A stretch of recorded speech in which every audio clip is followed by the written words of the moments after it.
how does the evolution of an athlete become including financial literacy? People just count the money. They don't count what comes with the money. You are responsible for your pockets being full or being flipped inside out.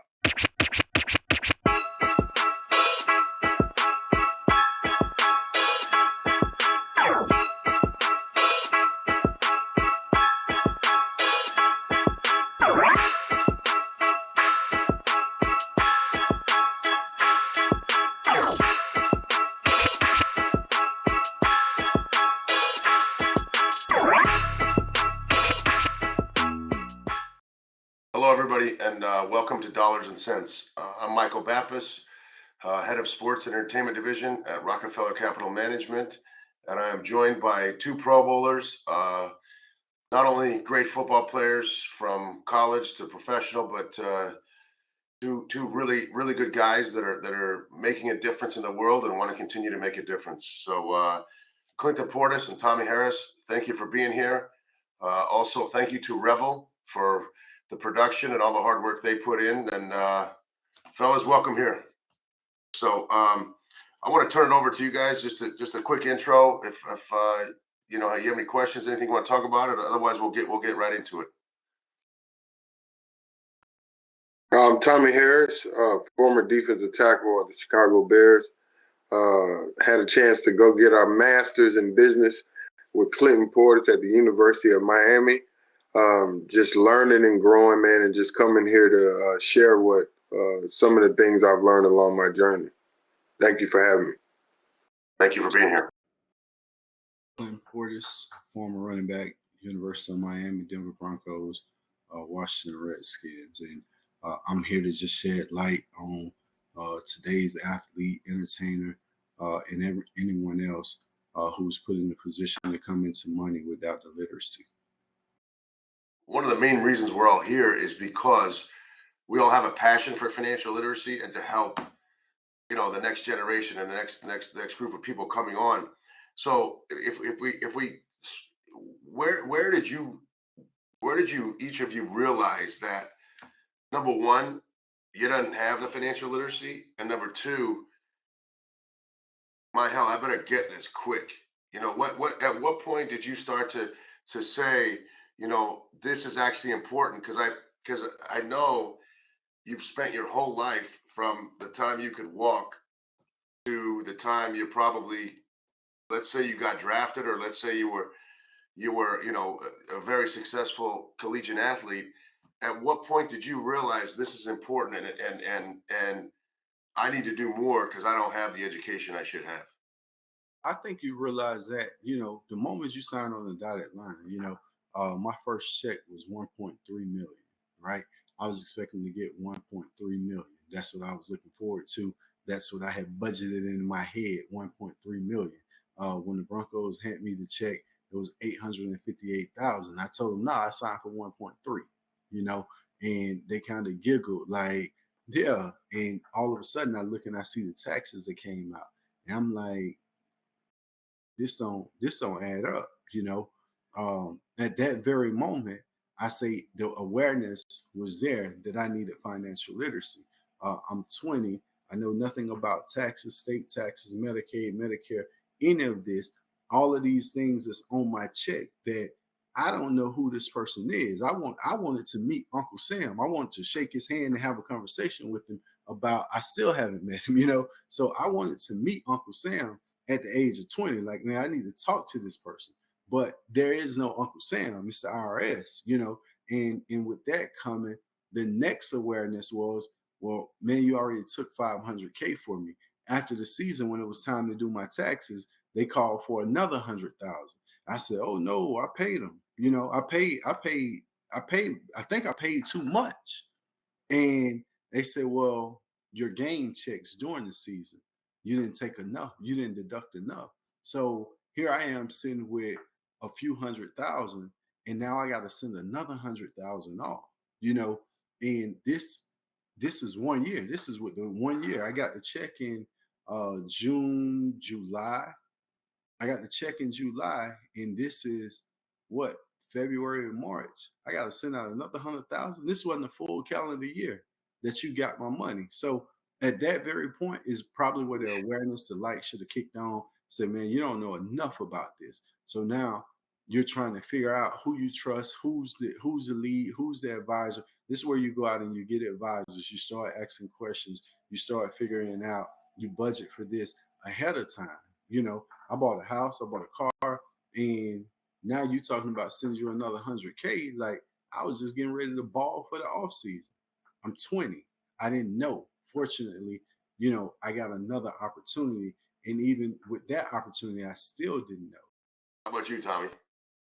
I think I'm learning day to day. So just staying updated, right? Financial literacy means to read your finances, to stay involved in your finances, right? Checking the box. A lot of times I was privy to having a good team, financial institute when you're playing. That's with a lot of guys. I don't think it's when it comes to athletes or entertainers, busy people. I call them the artists, right? Like an athlete is an artist. He just wants to draw on the canvas and let the people sell the picture. But I cannot stop being a good artist, or nobody's gonna.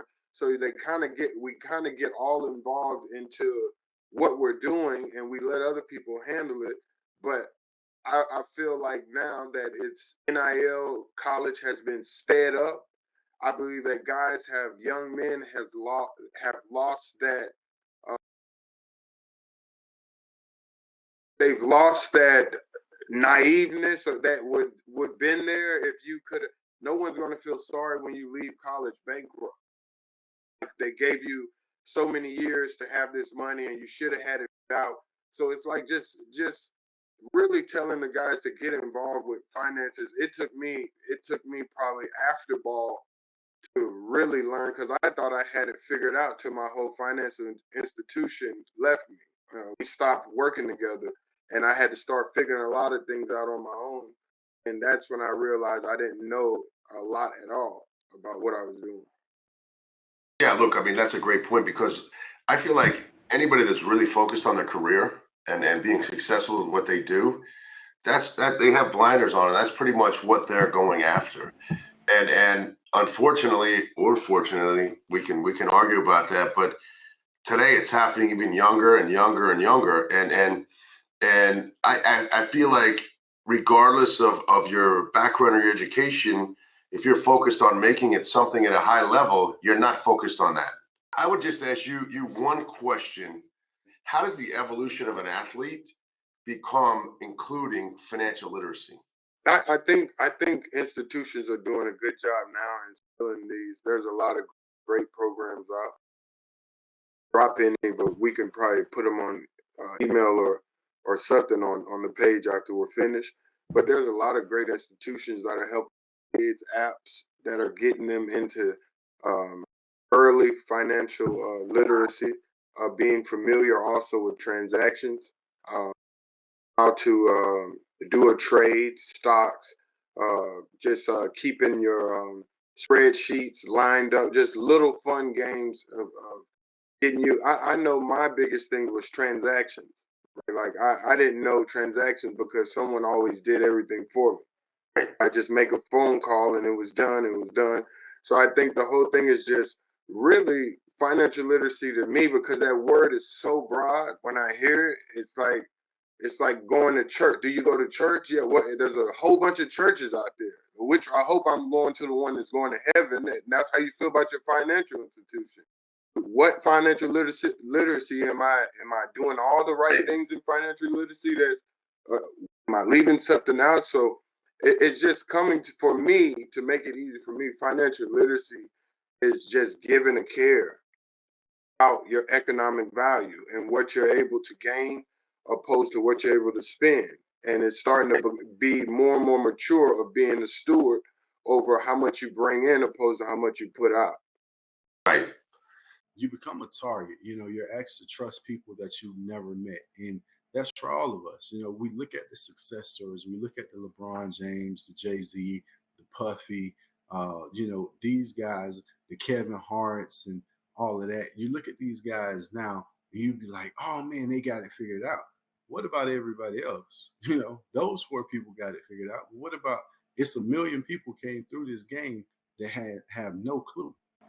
But who even knows that they haven't figured out, right? That's the biggest smoke and mirrors in this game. Because only time will tell. That's a new saying I do now. Like, I love you. Only time will tell. He's rich. Only time will tell. He's poor. Only time will tell. But financial literacy always allows you to keep a foot in this volatile place. Just even learning what you're talking about, right? Like when I first came out, my parents were so religious, I was afraid to talk about money. I was afraid to be rich. I was afraid. I didn't feel right having it. I thought if I cared too much about it and lost it, I might have lost my mind. So I kind of always put my finances in other people that I felt cared more about money. And that has its own wear and tear on it after a while, but it's better than not giving a care at all, right? Entrusting someone with it. But I think as I got older and went through my own financial experiences, I learned that you are the captain of the ship. So financial literacy can be something that you might not like it, you don't want to do it, but it's one of those things, if you can pay attention to the details, get more involved in it, you can be more of a captain to direct people how you want your money taken care of. In part, you can be more involved in it instead of entangled in it.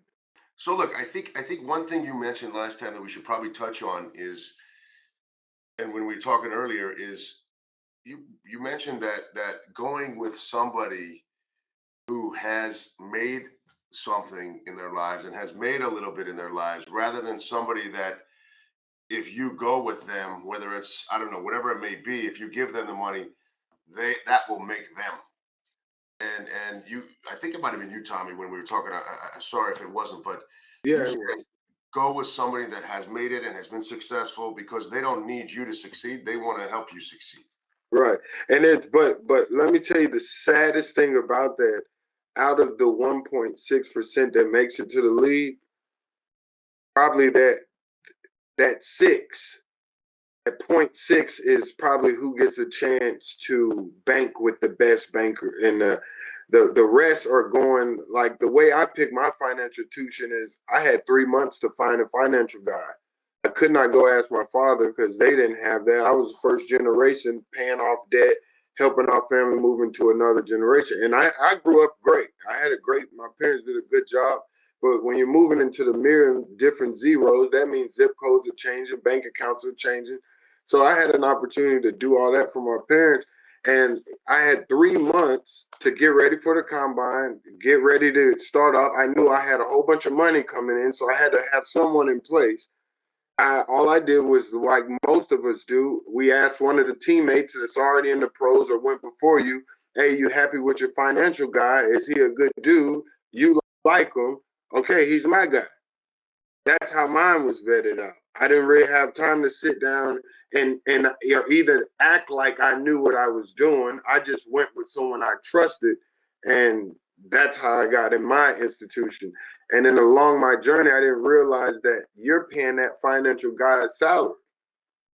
That's all you're doing. That guy's not going to help you spend money on lowering his salary or help you invest your money into another place. So you need guys that can help you exponentially grow, especially in the time of Clinton. Could you imagine while you're playing football, someone told you just put it in real estate, put it in something that can grow while you're making all this that can really grow? Most of the people tell us don't spend the money. You don't want to do that. You don't, and then you end up just taking vacations, taking trips. That's all they put you on this little diet. It doesn't help you really get into financial growth. So Yeah, did you want to? go Yeah, I mean, Tommie, this is good stuff here. Clint, do you want to expand on like the locker room and then Tommie's point to where, you know, they tell you just don't spend it and tighten the belt instead of learning about investments, learning about getting to the next level after playing. Because at the end of the day, look, you're you have a hell of a career. You're still 35 years old, and you have a whole lifetime to have a next career. If you're the best at what you do, you play 10 years, 11 years, you're 35 years old. Now what? I was having a conversation with another player, Antoine Bethea, and he said Imagine if every off season you would have just bought one rental property and fixed it up, and we were talking about the DMV and how much it's changed, the areas that the Southwest, the Southeast that people hated to go to. Now they're the most beautiful places in the DMV. So imagine if we would have bought up the block at that stage instead of enjoying it. If I had a chance to talk to someone, I would say, put your money in the bank, right?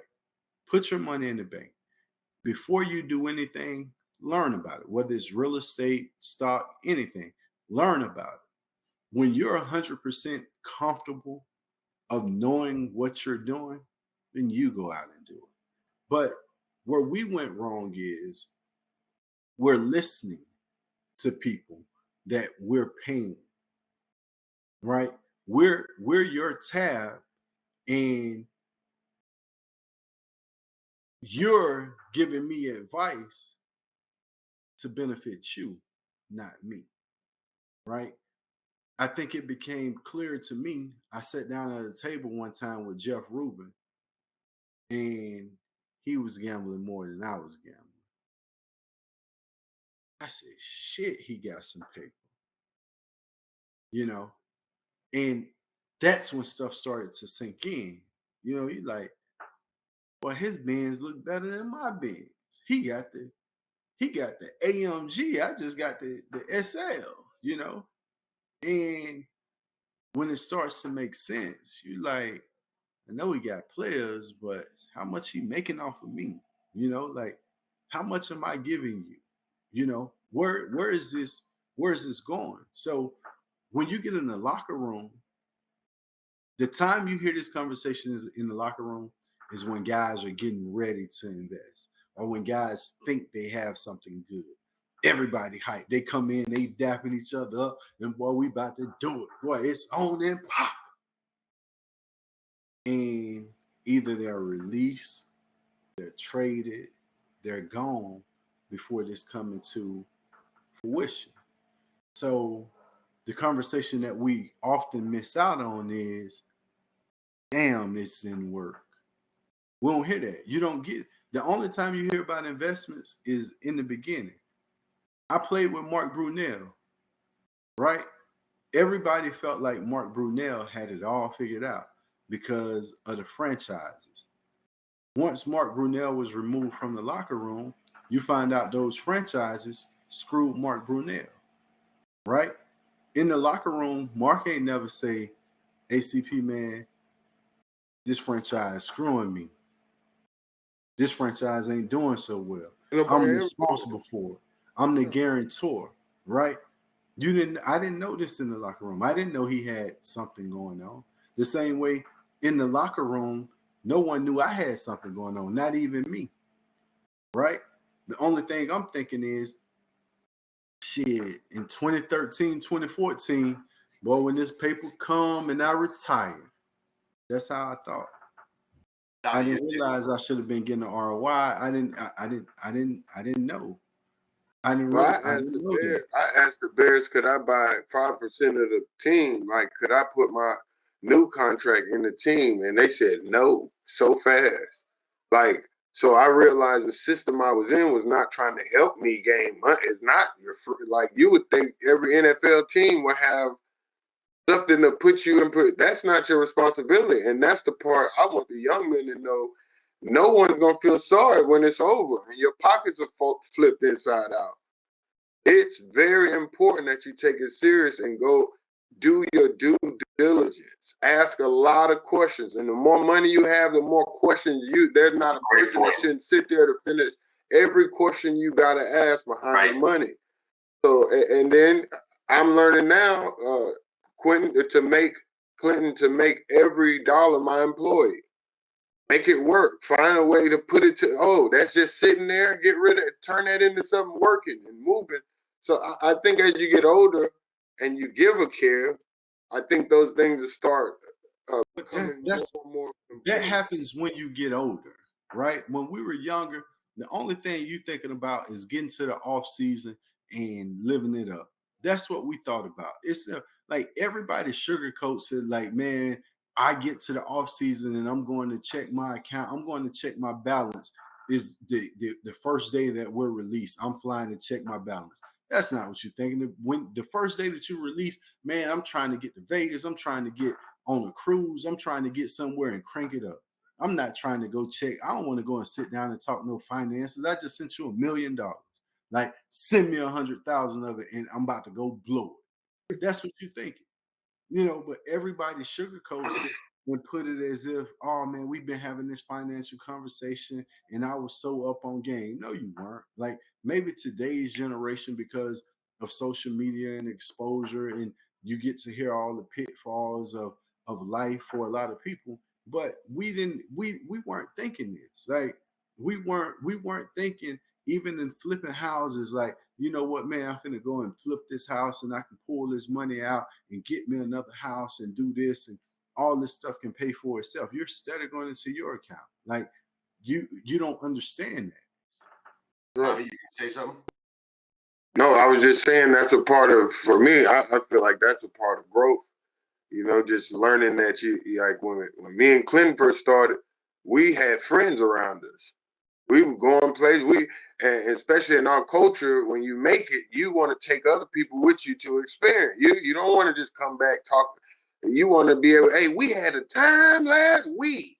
So as you get older, you start speaking French. It becomes I. Like Yep. it's an I. And then you stop telling people you had a good time. Right. Yeah. You just have it, right? You don't tell everybody. When your phone rings, you don't need to tell somebody you having a good day. At this stage, man, I just got hit by a hurricane. I just got hit by a tornado. What? You ripped my leg off. I love it. I get a little text from our man Joey over at Revel. Joey, thanks for all your help. And we have a couple questions from people in the crowd. If we could turn that on. Orlando. What's going on, gentlemen? CP, huge fan, brother. Love how you ran that ball. I play running back as well. Tommie, you already know what it is. Brother from another mother, man. Love both of y'all. CP, you talked about being targets, right? And how could, I want to ask y'all, how do you feel like you all becoming targets could have been avoided? And then at what point did y'all actually notice in real time that you were a target? And since we have so many young athletes that we all reach back to, and I go and speak, I try to mentor, how in the world can I possibly prepare them to not become a target moving forward? You don't realize whatever your lifestyle is someone sitting there waiting as a target for you. Yeah. When you walk into the bank, it's someone looking to, oh man, here go my come up. Whenever you walk into the grocery store, it's someone. Everywhere you go, you're a target. So being a target, you got a target on your back. It don't matter. What's crazy is your aura. Yeah. Right? Your aura, your flair makes you a target. Or the confidence that you don't have makes you prey. When people see a weakness in you, it becomes a target. When people see a strength in you, you become a target. Like, how do you avoid it? A weak man gets taken advantage. A weak animal gets eaten in the jungle. But it's somebody watching the animal. You see hyenas go and take lions and tigers meat all the time because they ganged up. It's a crew of them. So you can't avoid it. You might dodge the lion, you might dodge the tiger, but they come. And I think you can equip yourself for them with platforms like this, and when you become like, I had Coach Rob Marinelli, my defensive line coach in Chicago. He used to tell me, Tommie, there are many professional football players, but only in life will you meet a few that are professional. Will you be one of the few? Right? And it's trying to teach those men that are going into this environment that, bro, you have to become a professional early. If you don't, and I know Clinton, you heard all old schools coming back telling us how they did with their money. You like, man, that ain't gonna be me. I don't care what you say. So it's about the one that can really put his ear and listen and to hear right now and really take notes. And I think the biggest thing I would say, also Orlando, is just learning how to have patience. Like, where you rushing? Like, why are you buying all that so fast and you don't understand it yet? And give yourself time. You're in the information age. We didn't have YouTube where you can go look up LLCs and have a video to show you how it's broke down. You couldn't go silently learn how you can now. You can ask, hey Siri, what is so and so? Siri, Alexa, what is? So you're in the informational age. If you want to learn, just follow the map. The guys are giving little nuggets on what I wish I could have did better and how I wish I could have avoided a lot of traps and different things. And I think that way equips you as the target going into these these fields. As you're this target, you're equipped to battle in every aspect of it. And for y'all, was it mainly family that showed you were a target, or was it outside experiences?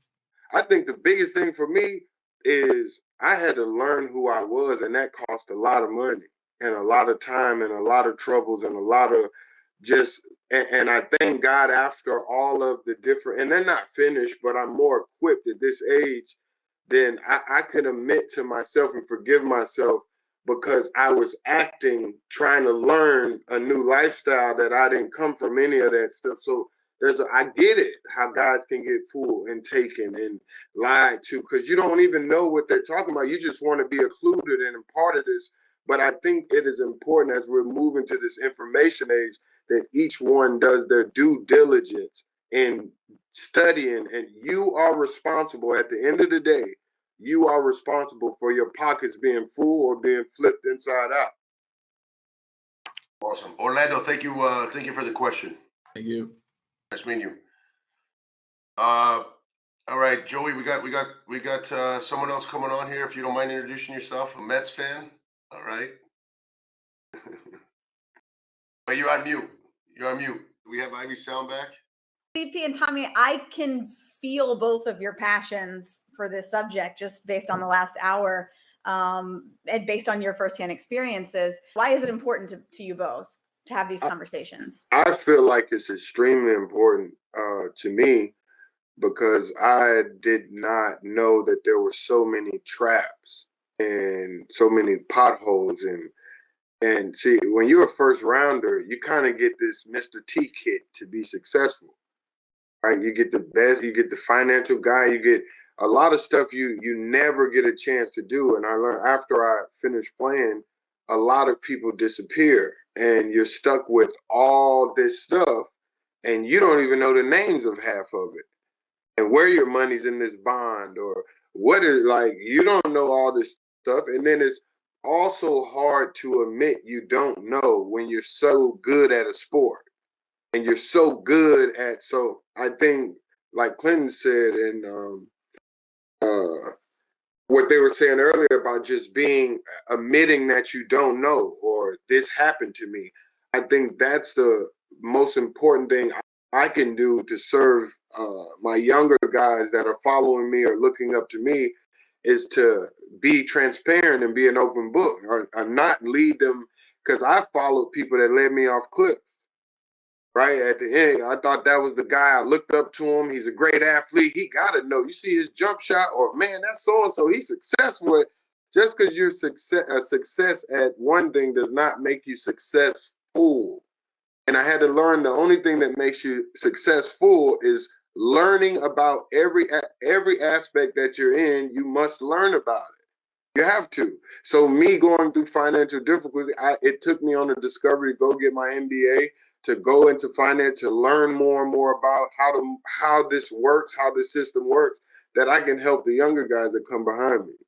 For me, it's just one of those, if I can help someone build, if I can help you avoid or get you through, maybe it's just one of those, you tired, and today is the day you over this shit. You ready to fold it up. And I can just be that encouragement to lift you up, to get you through the day. I can't worry about tomorrow, but if I can get you through today, where you see tomorrow, you see the sun shine tomorrow, it might change something. It might not, but I'm just trying to keep you afloat. It's win the day. In football, it was win the down. You want to win the down. First down, you want to be successful. Second down, you want to be successful. And put yourself in third and short to give yourself a chance. That's all it is. I'm trying to put you in third and short to give you a chance. Win the day. Love that. Thank you, I Ivy. for the I question. heard that jab though, Tommie at Clinton, about first round, what you get in the first round. Oh no! It wasn't. It wasn't. It really wasn't a jab. Like, cause the first it wasn't. It more the first round more like we don't really look at each other. Like we don't see. I don't look at players that way. I promise. Cause look at Tom Brady. He was almost the last pick of the draft. So once your talent takes off, nobody cares where you got. We don't control where you get picked. If you make it in the group, you're in the group. I was just telling you the way the NFL is set up, and a lot of guys don't really see that the more you make at a younger age. I turned 21 the day I was drafted. Most guys turn 25 getting drafted. 24, I came in as a baby, went fine, and I didn't care about a lot of stuff people wanted me to care about. I just left a dorm room house, moved into $1 million house. It was a lot of stuff that I saw that guys that went fourth and fifth round do better after football than guys that go higher because they have to learn how to manage an apartment, take care of their bills, get into taxes, go into, like, I had all those people set up with the Mr. T kit. So you suffer later in the back game when everyone leaves you and you weren't doing your due diligence of really delegating or even learning how to delegate. That takes time. Learning to know what to do first, then you can pick people. It's like my cleaning lady at my house. I never knew how to clean, so I was just happy to have a house cleaner. But once everything happens in my life, I started cleaning my own house and started to see that my cleaner wasn't cleaning like I clean. But now I learned how to hire somebody to tell them how I clean. So it takes time and learning and just being patient. But I wasn't taking a shot at brother. No, just kidding. Just kidding. All right. Thank you, Ivy, for your Thanks, question. guys. Thank you. All right, fellas, we come to the top of the hour. This has been an awesome session. Thank you both for being real. I always enjoy seeing you, and hopefully next time is in person.